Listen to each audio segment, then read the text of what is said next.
Olá, mamães! Olá, papais! Hoje nós vamos conversar sobre as dificuldades da alimentação e o aleitamento materno, tá bom? Eu sou a doutora Daniela Mansodo, sou fonoaudióloga e nós vamos conversar sobre esse assunto hoje. Bom, primeiramente eu quero começar a explicar o que nós, fonoaudiólogos, avaliamos nessa dinâmica da alimentação, né?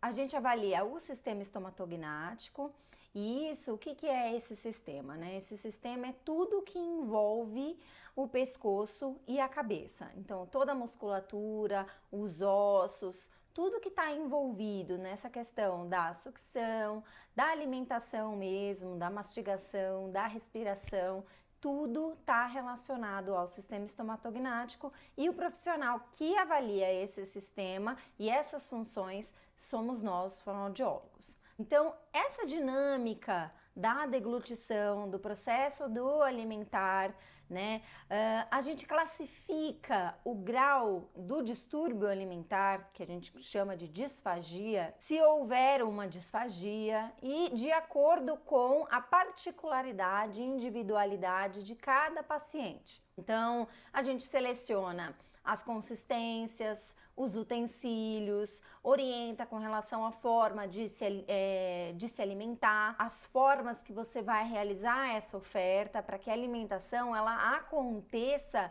de uma forma segura, sem que nenhum alimento ou nenhum líquido vá para a parte respiratória e acaba aí evoluindo com alguns problemas de respiração mesmo, né? Falta de ar e a pessoa começa a evoluir em casos mais graves até com uma pneumonia. Então, nos casos que acontece essa alteração na dinâmica da alimentação, né, é necessário alguns exercícios de fortalecimento dessas musculaturas, né, para estar ajudando no funcionamento adequado. Então, para ajudar numa mastigação adequada, para ajudar numa deglutição adequada, sem colocar em risco a questão respiratória do indivíduo. Então, nós fonoaudiólogos, nós trabalhamos dessa forma, né? Bom, a gente já sabe que o desenvolvimento da criança, né, ele tá muito relacionado com o que a gente chama de neuroplasticidade. O que é isso, doutora? Neuroplasticidade é a capacidade que o cérebro tem de reproduzir, de multiplicar as células nervosas. Ou seja, a criança, ela tem uma capacidade muito grande de aumentar esses neurônios, né? E aí criar umas conexões com esses neurônios, né? Um aprendizado muito grande, muito enriquecedor para o seu desenvolvimento de inteligência, o seu desenvolvimento de linguagem, o aprendizado como um todo. Então, essa neuroplasticidade, ela depende das experiências que esse bebê tem no ambiente. Então, desde o ambiente de alimentação, desde o ambiente de brincadeira, até no momento que você está dando banho no seu neném, no momento de colocar ele para dormir, no momento da amamentação, tudo isso são experiências que vai fazer com que esse bebezinho tenha a neuroplasticidade, né? Essa capacidade dessa ligação dos neurônios muito intensa que acontece muito fácil nos bebês, tá bom? Essas experiências, elas estão relacionadas com os estímulos sensoriais, tá? O que é um estímulo sensorial? Nossos órgãos do sentido. Então, a visão, o olfato, o paladar, a audição e o tato. Então, tudo isso está relacionado, essas experiências que o bebê tem, né, com o ambiente, esse contato que ele tem com o ambiente depende desses órgãos dos sentidos. Então, dele olhar, dele experimentar, dele pegar, dele sentir o cheiro. Tudo isso vai depender, tá? Um exemplo de neuroplasticidade é até mesmo em nós, adultos, eu posso citar quando, por exemplo, a gente está dirigindo um carro ou tá acostumado a ir a pé para um determinado caminho, pegar sempre um determinado caminho ou até mesmo um determinado ônibus. Sempre pega aquele ônibus, sempre pega. Quando você começa a mudar a sua rota, né? Você começa a ativar no seu cérebro caminhos alternativos. Então você sabe que aquele caminho você vai chegar no trabalho.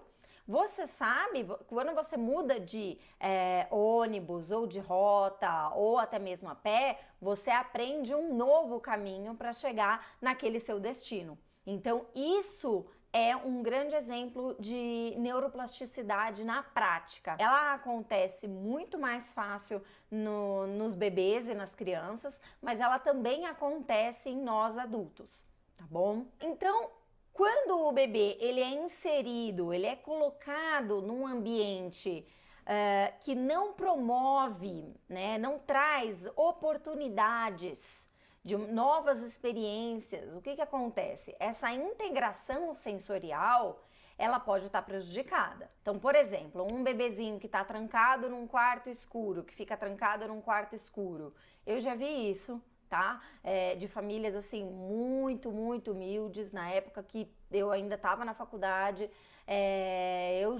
eu via isso, eu sabia dessas histórias, né? Que a mãe não tinha, a família não tinha luz dentro de casa, precisava deixar o bebê dentro de um berço, porque o chão não tinha piso, era de barro, de lama, né? Então o bebê ficava num ambiente escuro, só dentro do berço, sem brinquedos. Então aí você imagina, qual a integração sensorial que esse bebê tá tendo, né? Porque tá tudo escuro. A visão, então, fica prejudicada. Ele tá num lugar delimitado, que é o berço. Então, o tato dele, o tato tá muito delimitado. Poucos brinquedos ou nenhum brinquedo. Então, a audição fica comprometida, não tá sendo muito estimulada, o cheiro não está sendo muito estimulado, nem o paladar. Então, tudo isso é a integração sensorial. E essa integração sensorial, ela depende do ambiente que o bebê está inserido, exclusivamente, tá? E é isso, essa integração sensorial, esse ambiente que você coloca o seu bebê, vai fazer com que ocorra essa neuroplasticidade, esse crescimento do cérebro e esse aprendizado, certo? Então, tudo isso está muito englobado. Quando a gente fala da questão da introdução alimentar, a gente acaba citando também o desmame, né? O desmame do seio materno. Bom, para a gente falar dessa questão do desmame, né? O que é o desmame, né? A gente começa explicando o que é o desmame. O desmame, ele é um processo que ele se inicia com a introdução de qualquer alimento na alimentação da criança, que não seja o leite materno, né? Isso inclui chá, isso inclui água, isso inclui beliscadinha, que às vezes a gente come e quer oferecer para a criança. Então, inclui tudo isso, até os alimentos industrializados também, tá? E o desmame, ele termina quando você deixa de oferecer o seio materno. Então, o desmame começa quando você começa a iniciar a alimentação da criança, tá? E ele termina quando você deixa de oferecer completamente o seio materno, tá bom? Quais são os fatores que influenciam nesse desmame, né? O que influencia no desmame? Vários estudos já mostraram que o que influencia no desmame é a idade dos pais, a escolaridade dos pais. Então, os pais que têm uma maior escolaridade, eles acabam tendo mais acesso a esse tipo de informação de que o leite materno ele é importante manter o leite materno até os 6 meses de idade da criança, é importante não introduzir nenhum alimento que não seja o leite materno antes dos 6 meses. Isso inclui chá, isso inclui água, isso inclui qualquer beliscadinha de qualquer alimento. A presença do pai no momento desse contexto do desmame e da introdução alimentar, ela é muito importante, né? Então, o desmame, ele tá relacionado sim com a presença do pai, porque o pai, ele dá o suporte não só emocional, né? Ele dá um suporte de estar ali do lado, de ajudar mesmo com a rotina do bebê. Então, você acaba dando esse suporte psicológico, emocional para a mãe e uma base mais forte para o bebê também, nesse contexto. Que mais quais são os fatores ainda que estão relacionados com o desmame, né?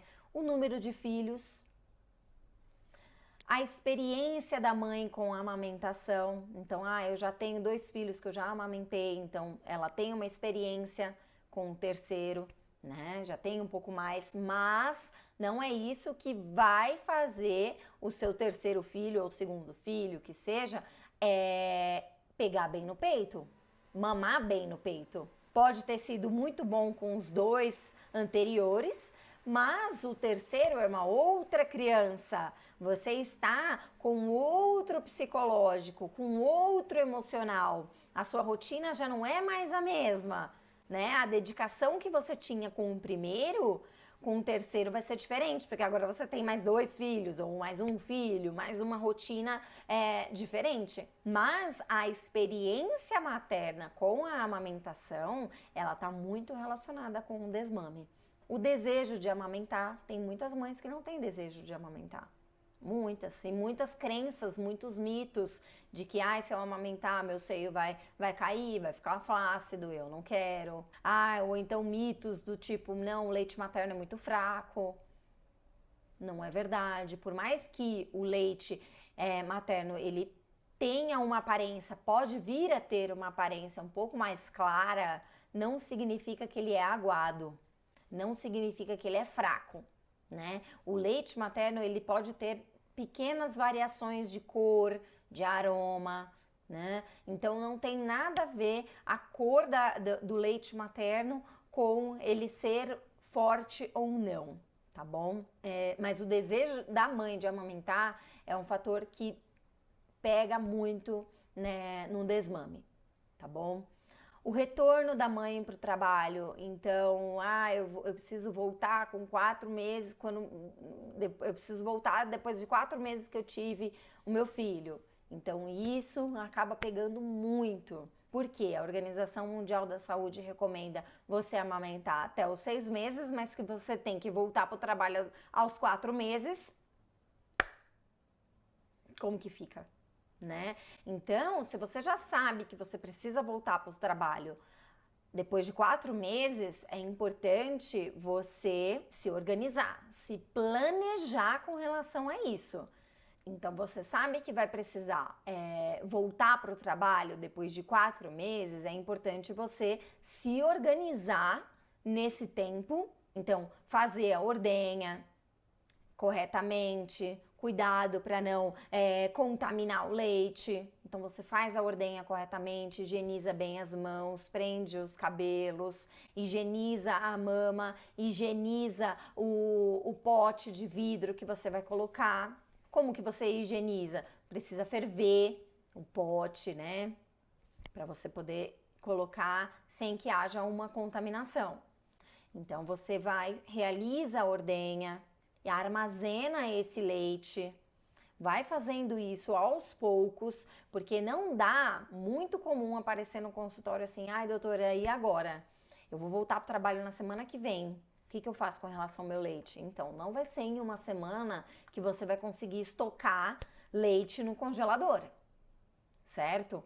Então, é importante o quê? Você se acostumar com essa ordenha, você realizar a ordenha, você começar a armazenar para ver a quantidade, se vai dar, você se planejar naquilo, o seu corpo se acostumar com aquilo, você treinar o bebê em como você vai oferecer, como será oferecido esse leite quando você não estiver. Então você vai oferecer num copinho, você vai oferecer numa colher dosadora, você vai oferecer numa mamadeira. Tudo isso são fatores que você precisa ir treinando, não só você, mas a outra pessoa que vai ficar com o seu bebê e treinar o seu bebê também. Então não dá para ser em uma semana, um mês, não. É importante você ir treinando isso aos poucos, né? O seu psicológico vai estar tranquilo, se não deu certo hoje, você consegue amanhã, né? E começa a fazer gradativamente, sem muitas pressões. Então isso do retorno ao trabalho é um fator muito relacionado ao desmame precoce, né? Que mais? As complicações do puerpério. Isso tem muito. Então, a mãe que fez a cesárea, que tem muita dor na barriga, que tem dificuldade na locomoção, vai acabar tendo uma dificuldade ali no dia a dia, na rotina do bebê. Isso acaba abalando muitas vezes o psicológico e emocional dessa mãe. A renda da família também tem a ver com a escolaridade, né? Então, se você tem uma escolaridade maior, provavelmente a sua renda é maior.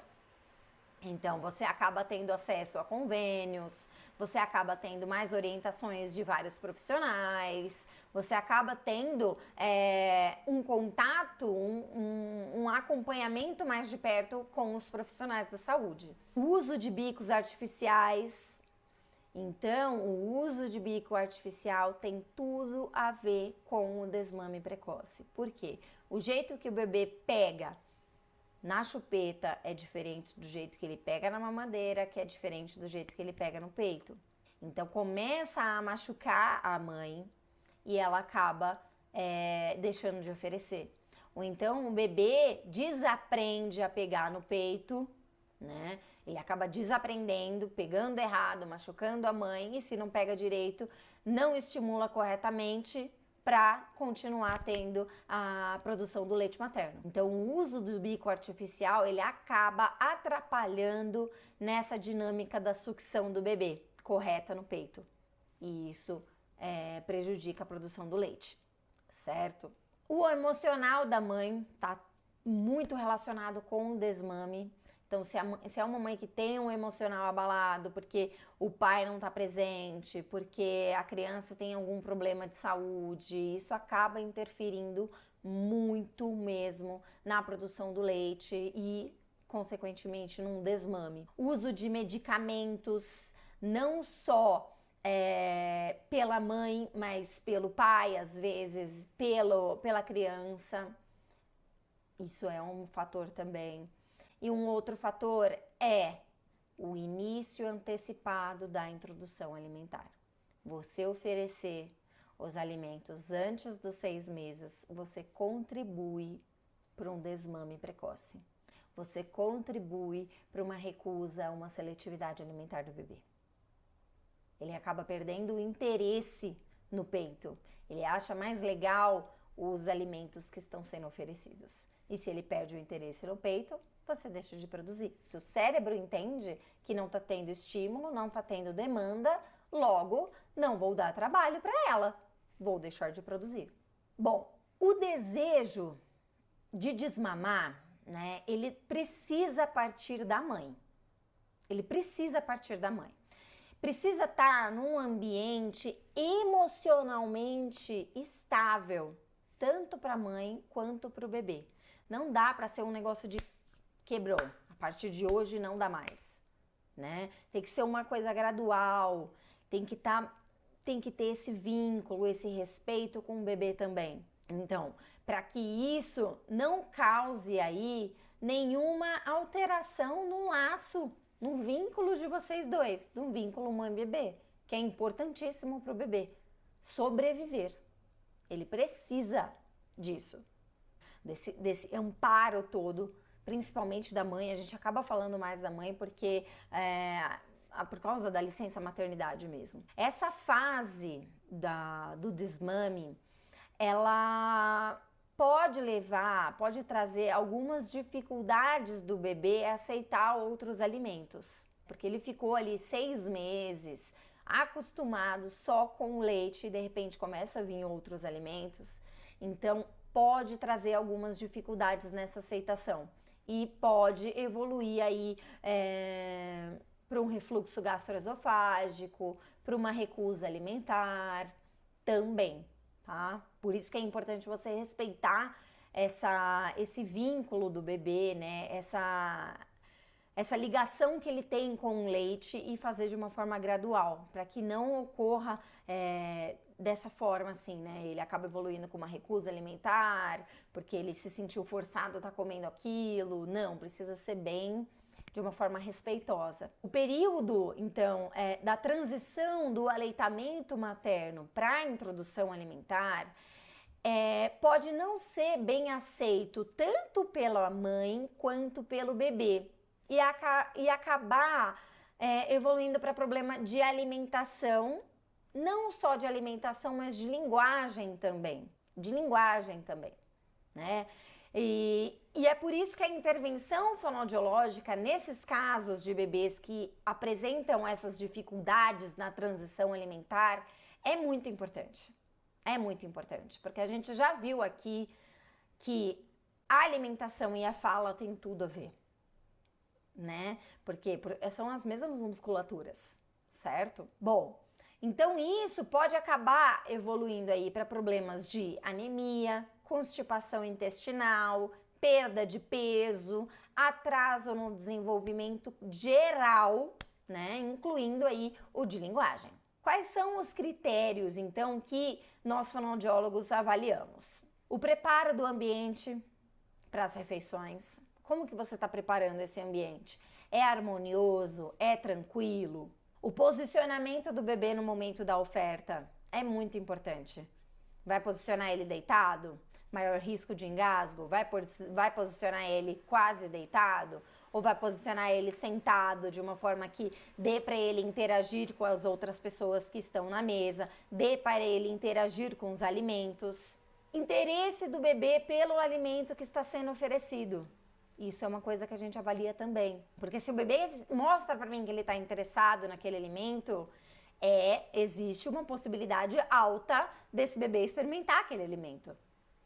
Certo? Os utensílios que estão sendo utilizados nessa oferta, qual copo você está usando, qual talher você está usando, qual prato você está usando, a velocidade que está sendo realizada essa oferta. Então, uma colher atrás da outra, ou é de uma forma que você respeita o limite da criança. A consistência dos alimentos, então você está oferecendo pedaço, você está oferecendo papa, como que está sendo essa consistência? E a interação da mãe com o bebê nesse momento das refeições. A gente avalia tudo isso e, a partir disso, nós orientamos. Deixar que a criança tenha contato com o alimento para favorecer esses órgãos dos sentidos, para essa criança ter mais oportunidade de levar o alimento na boca, para ela ter mais independência, mais autonomia, mais prazer durante as refeições. Nós orientamos a ajustar a velocidade das ofertas, então não dá para ser uma colher atrás da outra, precisa esperar a criança engolir. Nós orientamos criar um ambiente tranquilo no momento das refeições.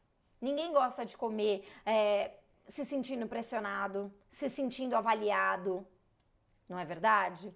Nós orientamos posicionar adequadamente o bebê no momento das refeições, evitar o uso de brinquedos, celular, TV durante as refeições, porque nós queremos um ambiente favorável para o desenvolvimento da criança, favorável de interação também. Nós orientamos reduzir as ofertas do leite materno, tanto antes como depois das refeições, porque a criança aprende. Ah, se eu não comer aqui, a minha mamãe vai me dar o leite já. Ela aprende. Então, o interessante é que a criança não associe dessa forma. Ela veja que aquela refeição é uma refeição que vai demorar um pouquinho para ela receber o leite materno depois. E se você oferece antes, ela fica saciada e ela não tem vontade de experimentar novos alimentos. Isso também é importante, prestar atenção nos sinais de saciedade do bebê. Então, se o bebê está mostrando para mim que ele está satisfeito, é hora de parar. É hora de parar. E também o que mais, né? Aumentar a diversidade dos alimentos. Lembrar que nesse início da introdução alimentar não é quantidade, é qualidade dos alimentos, é variedade dos alimentos, né? A gente quer estimular o paladar do bebê, o olfato do bebê, a visão do bebê, o tato do bebê, não é verdade? e também realizar as refeições junto do bebê. Para quê? Para que ele tenha experiências de outras pessoas se alimentando, para que ele interaja com as outras pessoas. Tudo isso é fundamental. Então, essas são as orientações que nós fonoaudiólogos damos. E é essa a relação são essas as dificuldades que a gente percebe do desmame com o início da introdução alimentar. São essas as relações, tá? Bom, é isso. Eu espero que vocês tenham gostado. Um beijo muito grande e até a próxima. Tchau, tchau!